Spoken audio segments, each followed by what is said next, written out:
Bapak Ibu Saudara yang dikasihi Tuhan, ibadah akan segera dimulai. Persiapkan diri Anda dengan baik dan terimalah berkat sukacita dalam ibadah kali ini. Selamat beribadah, Tuhan Yesus memberkati.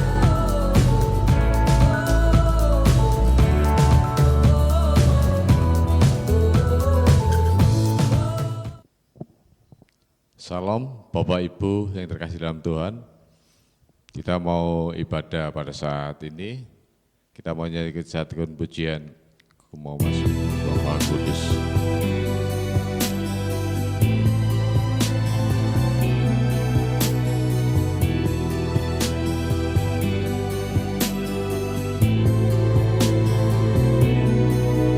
Ku masuk ruang Maha Kudus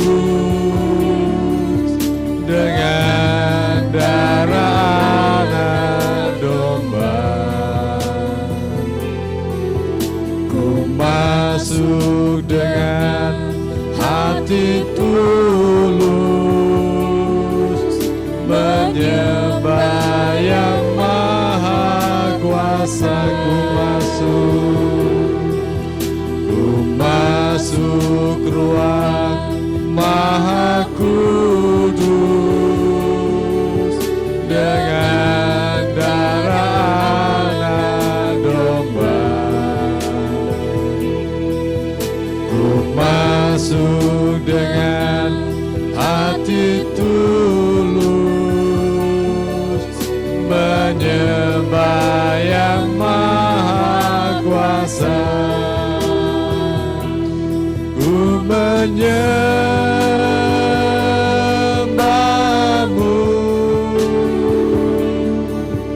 ku sembahmu,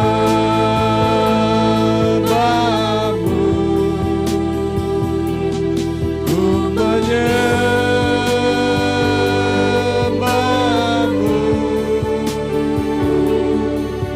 ku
sebab nama-Mu kudus,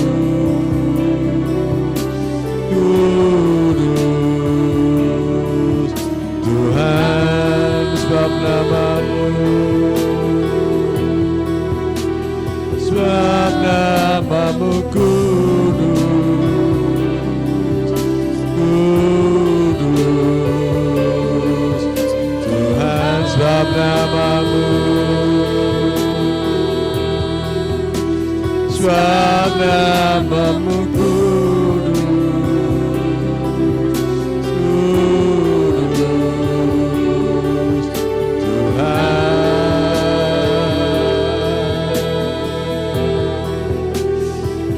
Haleluya, haleluya, haleluya. Kami bersyukur, kami bersyukur, haleluya,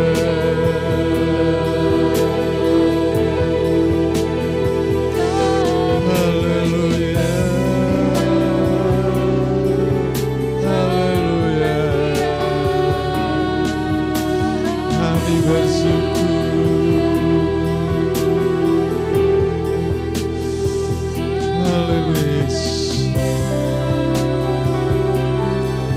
Kami bersyukur Tuhan atas kesempatan yang indah Engkau berikan pada kami, sehingga pada saat ini kami masih boleh beribadah meskipun kami tidak bisa bertatap langsung. Tapi satu hal yang menjadi kerinduan kami tetap dipersatukan oleh kasih-Mu, kami tetap dijangkau melalui firman-Mu, dan kami tetap bersatu di dalam kasih Tuhan Yesus Kristus. Biarlah Engkau sendiri yang memimpin ibadah kami dari awal hingga akhirnya nanti, sehingga setiap kami boleh dikuatkan, diberkati melalui ujian dan firman yang akan disampaikan Tuhan. Kami yakin saat ini Engkau ada bersama dengan kami, Engkau yang menguasai setiap kami, sehingga apa yang kami lakukan boleh menyenangkan hati-Mu dan memberikan kekuatan bagi saudara kami yang lain. Terima kasih Tuhan, kami sadar sepenuhnya bahwa kekuatan yang kami miliki tidak akan ada artinya tanpa Engkau bersama dengan kami. Terima kasih Tuhan Yesus, biarlah Engkau memimpin acara pada saat ini. Haleluya. Kita sambut pujian kekuatan di hidup. Haleluya.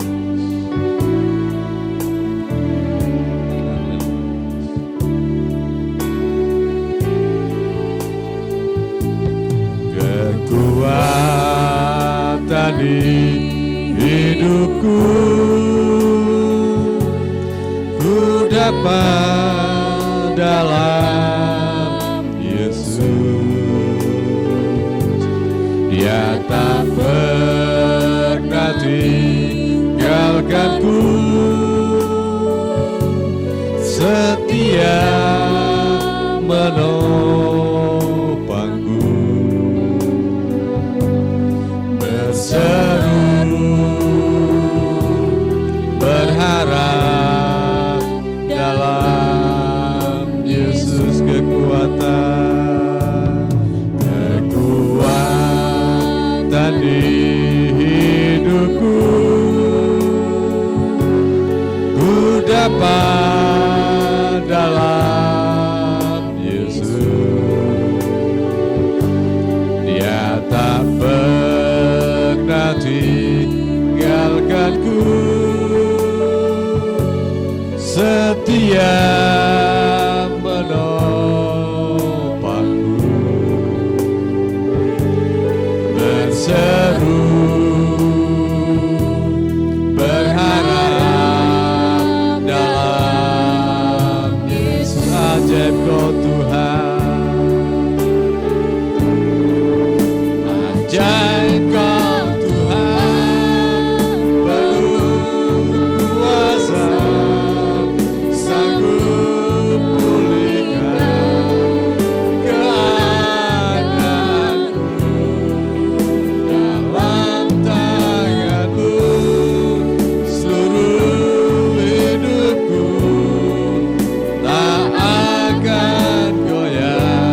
dapat dalam Yesus. Dia tak pernah tinggalkanku, setia menopangku, berseru berharap dalam Yesus kekuatan.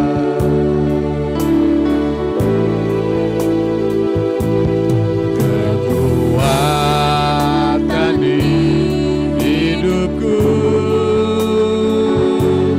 ku dapat dalam Yesus.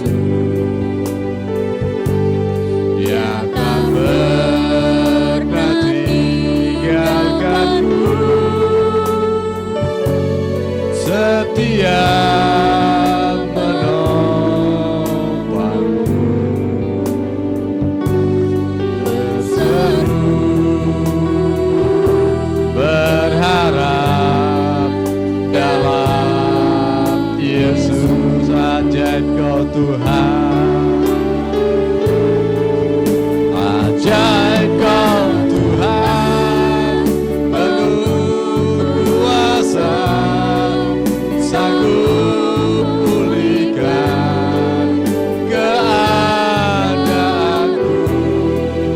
dalam tangan-Mu seluruh hidupku tak akan goyah.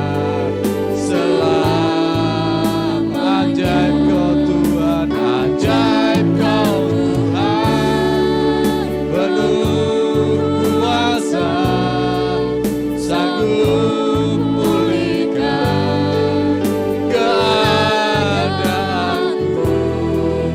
dalam tangan-Mu seluruh hidupku tak akan goyah selamanya.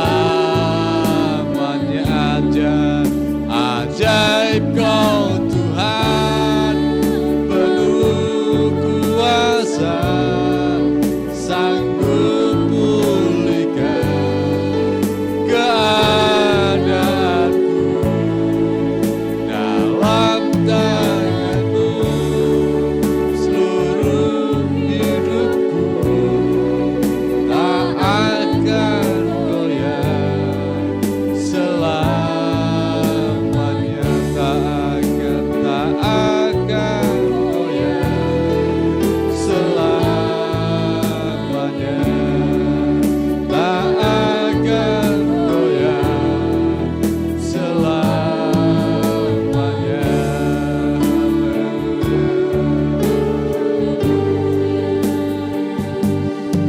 Inilah pengakuan kami. Haleluya. Kami bersyukur Tuhan. Inilah yang menjadi pengakuan kami, bahwa tanpa Engkau kami tidak akan mampu berbuat apa-apa. Ini kami lakukan karena kami sadar sepenuhnya sebagai manusia biasa. Kami hanya harus patuh dan tunduk kepada Engkau Tuhan. Biarlah pada saat ini Tuhan, kami boleh menyiapkan hati kami agar ditaburi oleh firman-Mu. Agar firman itu boleh tumbuh dalam kehidupan kami, boleh menjadikan kekuatan yang luar biasa. Sehingga dalam kondisi apapun juga, kami boleh mampu dan bisa menunjukkan kasih-Mu yang luar biasa itu kepada orang lain. Sehingga mereka pun boleh merasakan betapa dahsyatnya, betapa ajaibnya Allah yang kami miliki. Sehingga mereka boleh percaya dan yakin bahwa hanya Yesuslah satu-satunya juru selamat kami. Kami yakin dan percaya Tuhan, saat ini setiap kami boleh diberkati melalui pujian kami. Dan pada saat ini kami serahkan hamba-Mu yang akan menyampaikan renungan firman-Mu. Agar apa yang disampaikan saat ini boleh menjadi berkat rema di kehidupan setiap kami. Kami yakin dan percaya apa yang akan disampaikan bukan karena kepandaian dia menyampaikan, tetapi karena benar-benar pimpinan dari Roh-Mu yang kudus itu sendiri. Kami pada saat ini siap untuk mendengarkan firman-Mu. Di dalam nama Tuhan Yesus, kami bersyukur dan berterima kasih atas kesempatan ini. Haleluya. Amin.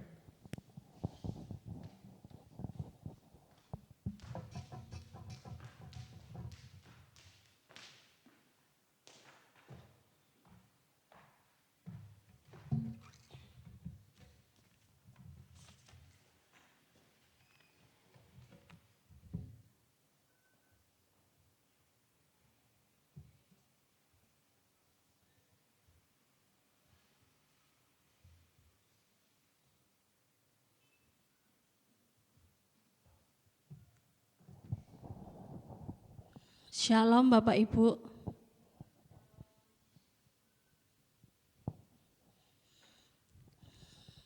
Jemaat yang dikasihi Tuhan yang ada di rumah, yang mengikuti ibadah online pada saat ini, kita bersama-sama bersyukur kita masih diberikan kesempatan pada Tuhan untuk masih bisa mendengarkan kebenaran firman Tuhan. Pagi hari ini kita akan belajar firman Tuhan. Saya akan berikan tema firman Tuhan hari ini, rencana Tuhan dalam masalah kita. Seringkali kita ketika menghadapi masalah, yang kita pandang, kita fokus hanya masalahnya saja. Kita melupakan bahwa di dalam masalah tersebut sebetulnya ada rencana Tuhan yang ingin disampaikan. Ada rencana indah yang Tuhan ingin nyatakan dalam kehidupan kita. Kita seringkali lupa. Kita hanya fokus pada masalah. Masalahku kok enggak selesai-selesai. Hidupku kok kayak gini terus. Jadi Bapak Ibu yang dikasihi Tuhan, saat ini kita belajar. Apa yang Tuhan mau kasih buat kita ketika kita menghadapi masalah tersebut. Kita mau lihat di dalam kitab Injil Markus pasal yang kelima. Dalam Injil Markus pasal kelima ayat 1 sampai ke 20.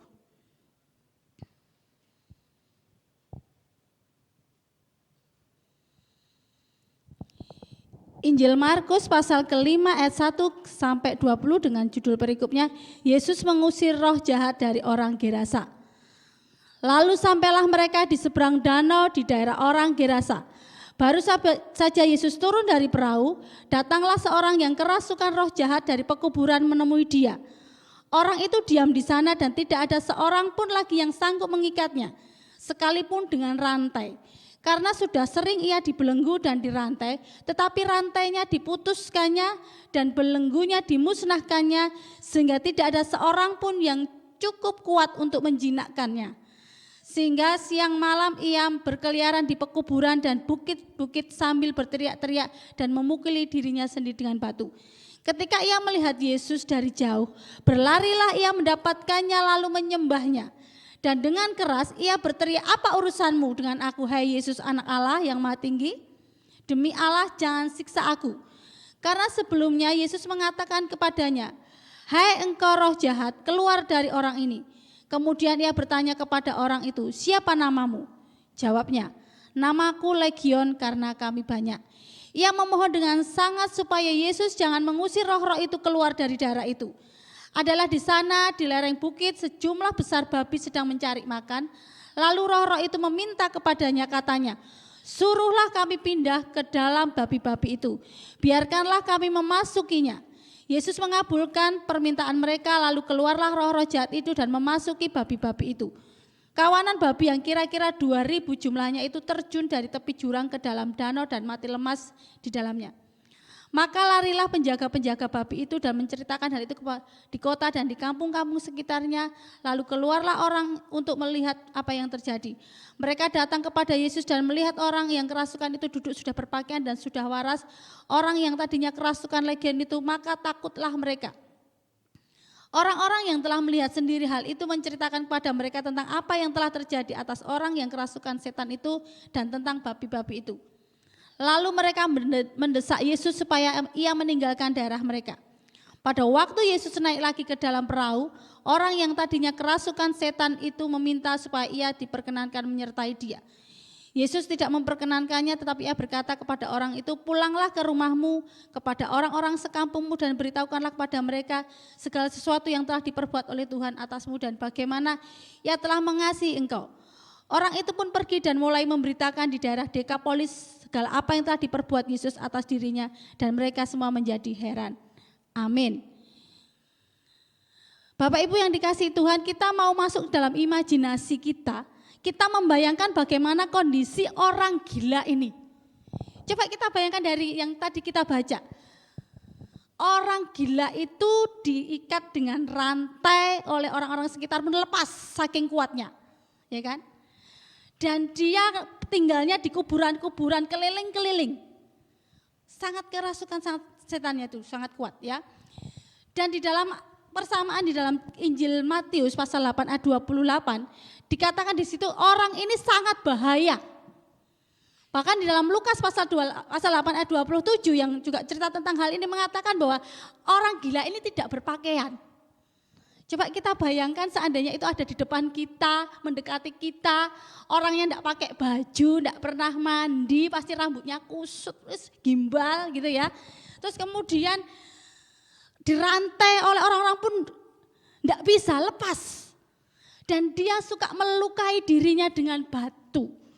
Berarti apa? Ketika dia dilukai dirinya itu, pasti kan dia berdarah. Dan darah itu kan bauannya anyir, ya, amis gitu. Jadi kita bayangkan kondisinya itu menyedihkan sekali. Orang-orang di sekitar kita takut, dia suka lari mengganggu orang dan mengejar orang-orang. Enggak mempan, sudah dibelenggu, sudah dipasung, sudah diikat dengan rantai. Begitu kuatnya setan menguasai kehidupan orang gila ini, orang ini. Orang ini mungkin pada dasarnya enggak gila, karena dimasukin setan jadi disebut orang gila gitu kan. Setan begitu kuat ada di dalam dirinya, sehingga sangat sulit diatur. Gak bisa diajak ngomong gitu ya wes, gak pakai baju sudah, akal sehatnya sudah hilang. Gak ada. Dan itu menggambarkan bahwa jiwanya yang sakit, jiwanya yang terluka.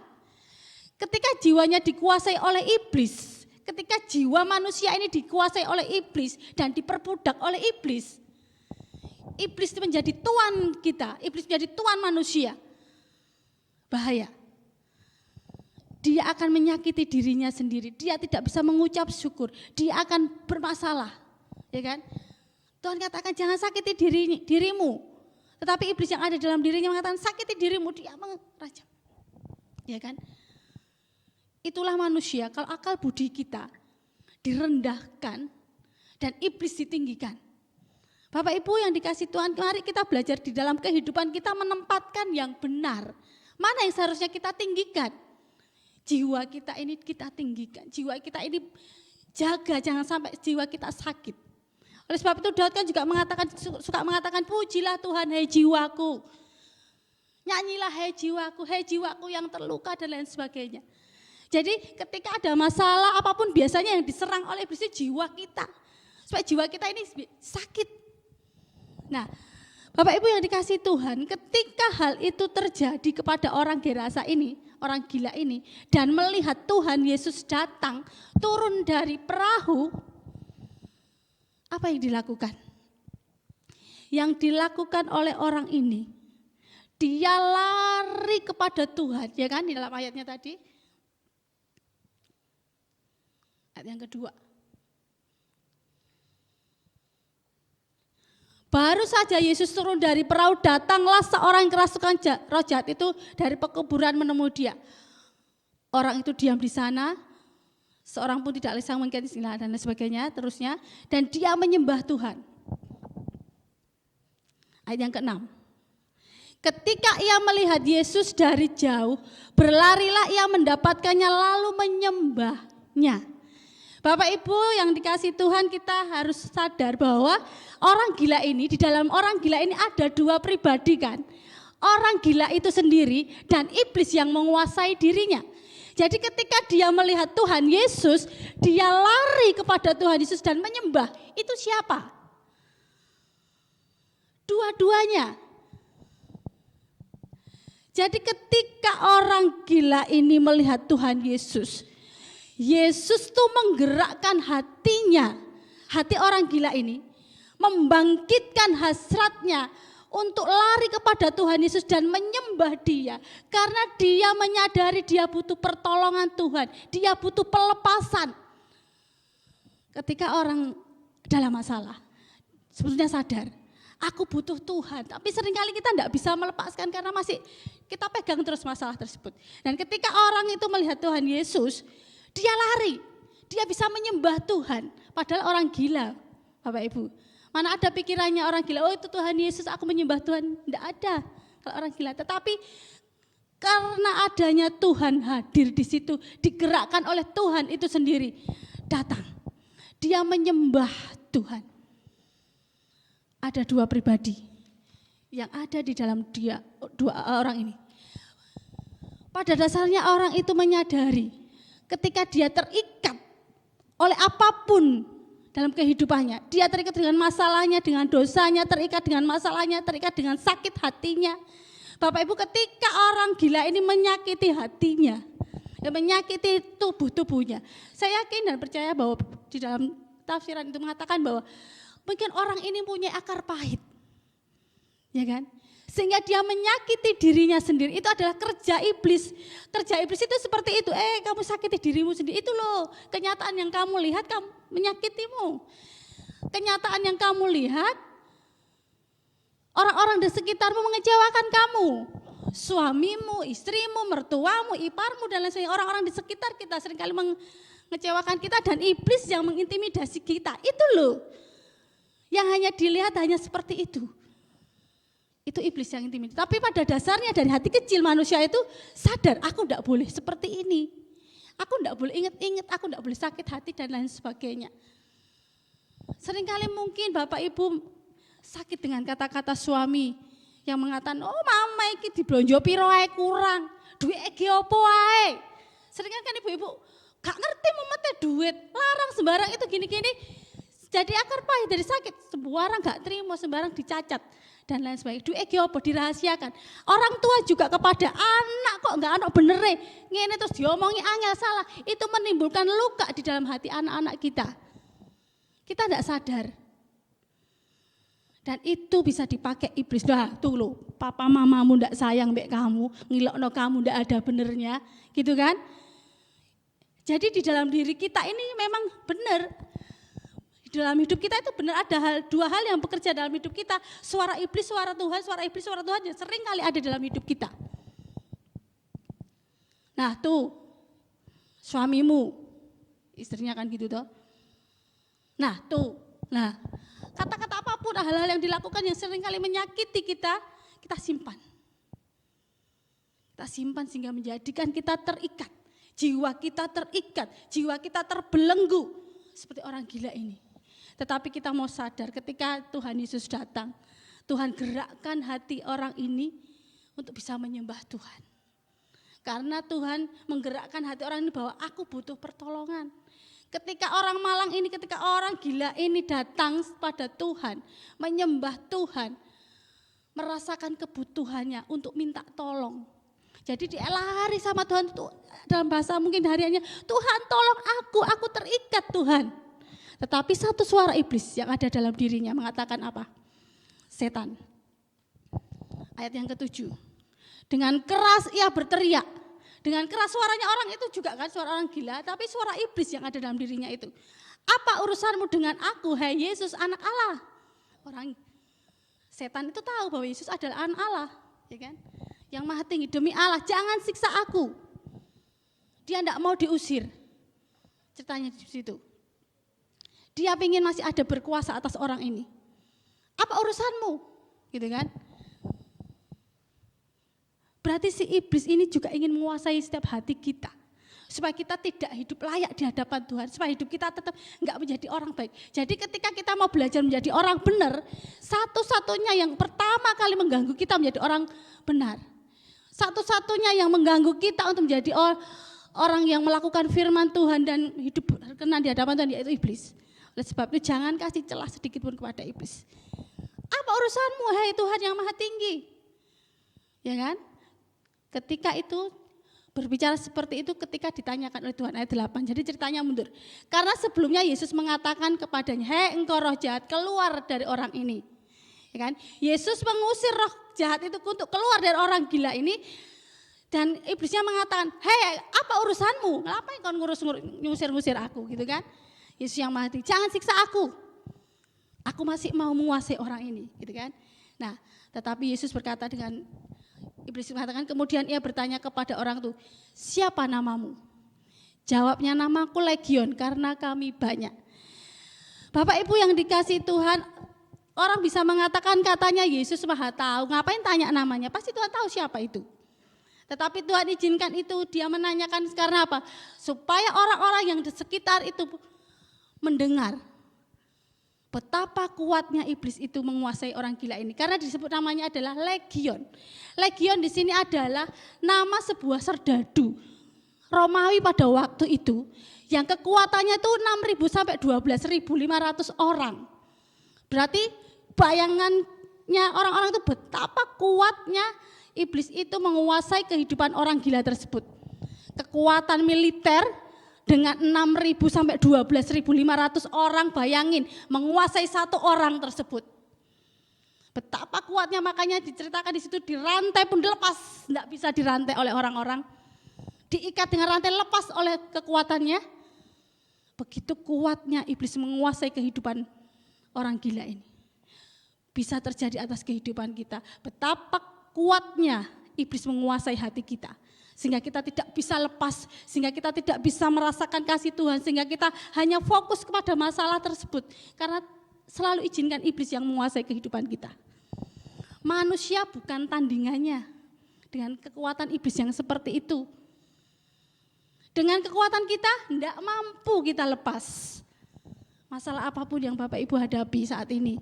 Masalah rumah tangga, masalah keuangan, masalah pribadi, masalah iman kita.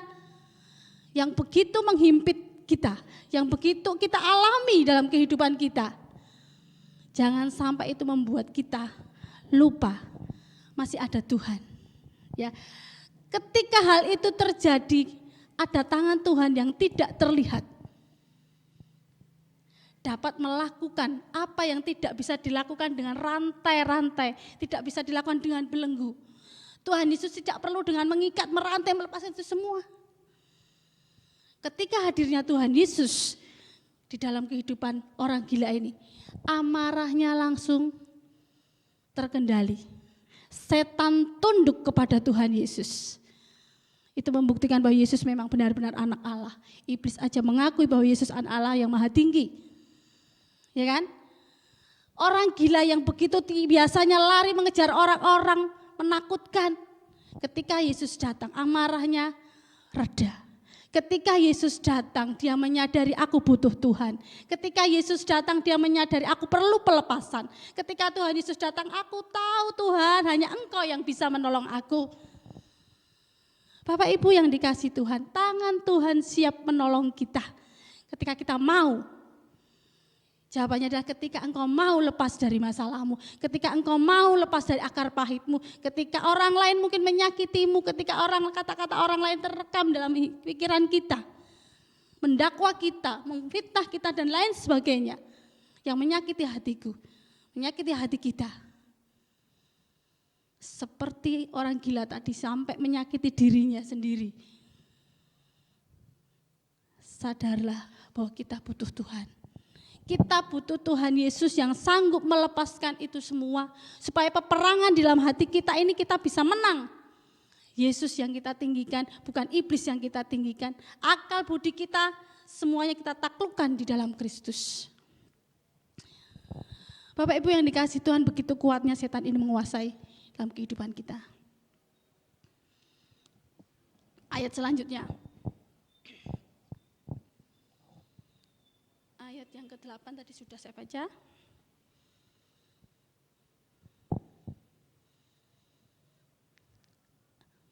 Kemudian ayat yang ke-9. 9 sudah. 10. Ia memohon dengan sangat supaya Yesus jangan mengusir roh-roh itu keluar dari darah itu. Ayat selanjutnya kita tidak perlu baca. Dan akhirnya ketika Tuhan Yesus melihat orang gila itu memang betul-betul datang kepada dia dan menyembahnya, Tuhan tahu betul apa yang paling dibutuhkan oleh manusia ketika dia bermasalah. Tuhan tahu betul apa yang manusia inginkan, apa yang manusia butuhkan, melepaskan masalah, melepaskan semua akar pahitnya, melepaskan semua yang ada ketidakenakan dalam hidup manusia. Yaitu apa? Mengusir roh jahat itu dalam diri orang itu tersebut. Kalau roh jahat itu masih menguasai dirinya, kita tidak akan bisa bebas. Kita tidak bisa bebas memuji Tuhan. Hidup kita tidak bebas, hidup kita dikuasai oleh sakit hati. Hidup kita dikuasai oleh kebencian. Hidup kita dikuasai oleh masalah kita yang terjadi. Dan orang-orang sekitar kita. Yang Tuhan lakukan pertama kali mengusir roh jahat.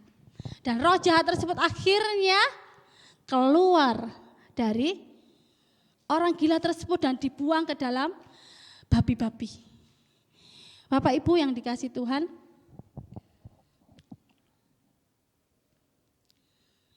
Iblis juga mengenal Yesus Tuhan kita. Dia mengatakan anak Allah. Apalagi kita. Kita mau belajar mempercayakan hidup kita ini benar-benar kepada Tuhan. Ketika masalah terjadi dalam kehidupan kita, mari kita datang kepada Tuhan. Dengan satu keyakinan, dengan iman yang teguh, iman yang kuat bahwa aku bisa bersama Tuhan.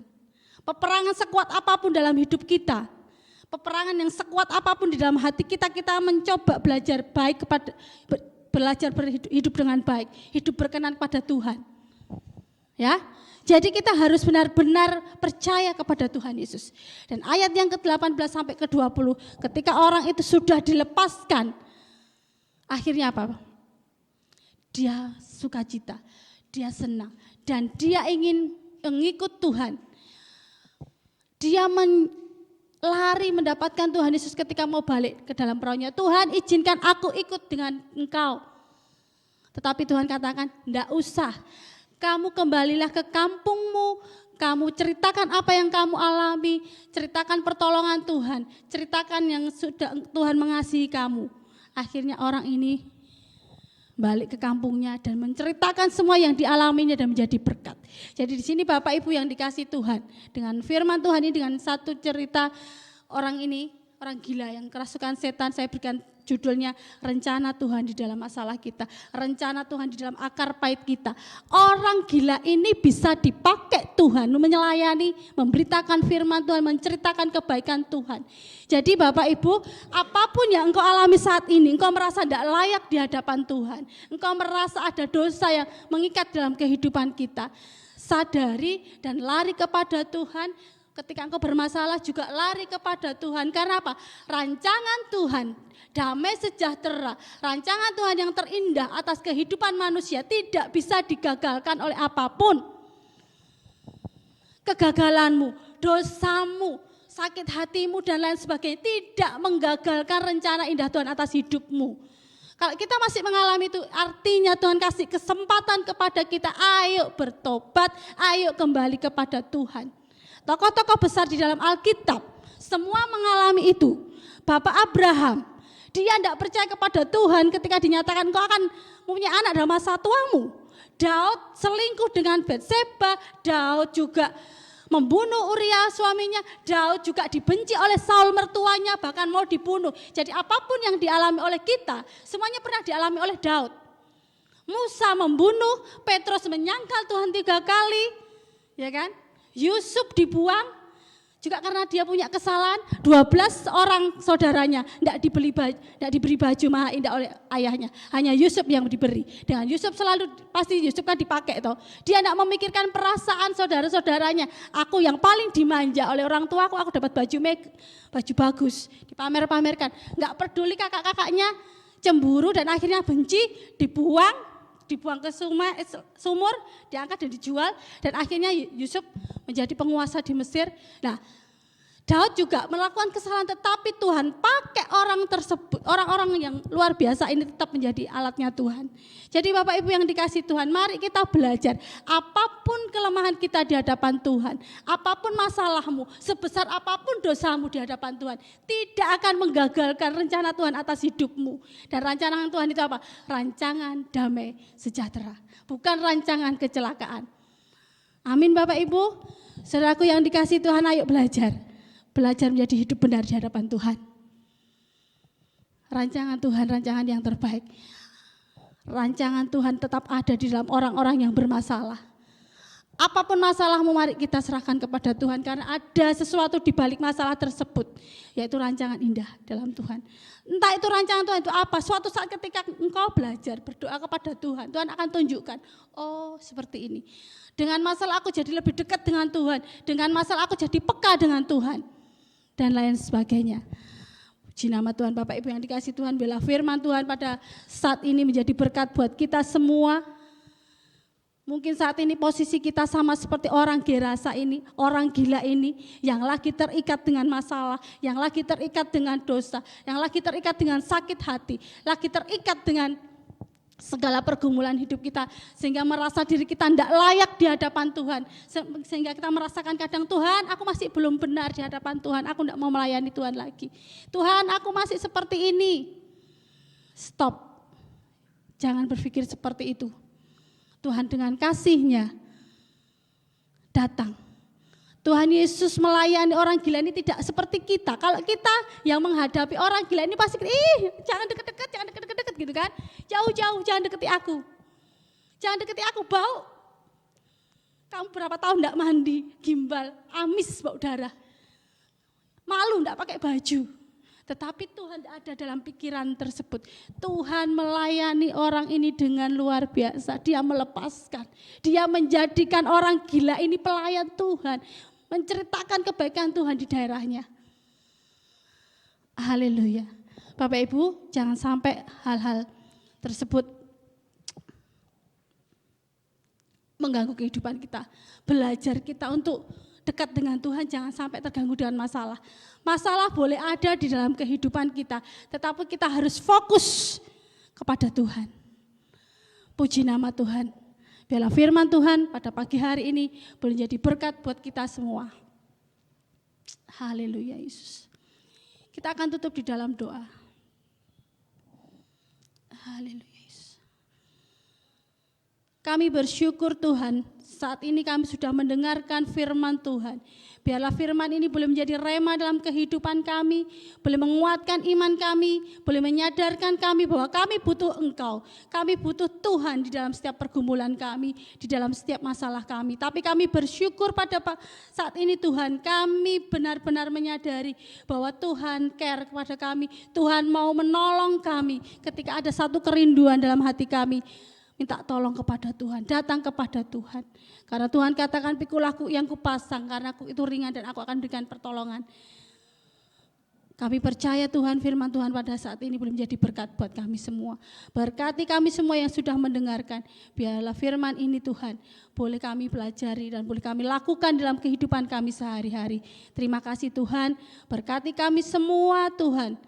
Yang sudah mendengarkan firman Tuhan ini, baik yang ada di rumah, berkat damai sejahtera turun atas kita mulai hari ini sampai selama-lamanya. Berkat kesehatan, berkat keuangan Tuhan Yesus limpahkan dalam kehidupan kita. Berkat kesehatan pun Tuhan limpahkan kepada kita. Tuhan Yesus berkati bangsa kami Tuhan, tolong bangsa kami Tuhan dengan adanya kasus corona ini Tuhan, cepat lalukan Tuhan dari bumi ini Tuhan, supaya kami boleh hidup normal kembali. Setiap orang yang sudah mengalami sakit Tuhan, tolong Tuhan Yesus berkati, berikan kesembuhan, berikan kesabaran untuk menghadapinya Tuhan. Para tim medis Tuhan juga kiranya Tuhan tolong, supaya mereka juga Tuhan dengan sabar melayani orang-orang tersebut. Berkati pimpinan bangsa kami Tuhan, supaya mereka memberikan hikmat untuk menyelesaikan masalah ini dengan baik Tuhan. Terima kasih Tuhan, berkati gereja kami dengan segala keberadaan yang ada.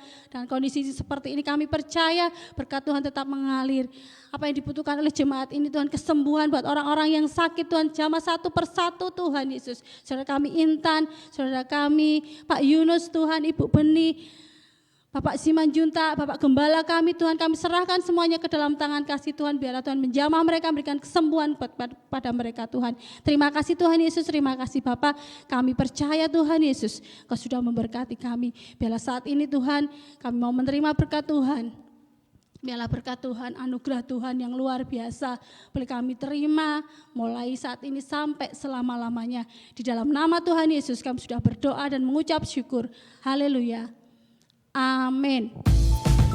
Jika Anda memiliki kerinduan untuk memberikan persepuluhan dan persembahan, Anda masih tetap bisa memberikannya kepada Bapak Gembala di gereja ini atau melalui aplikasi OVO di nomor berikut ini.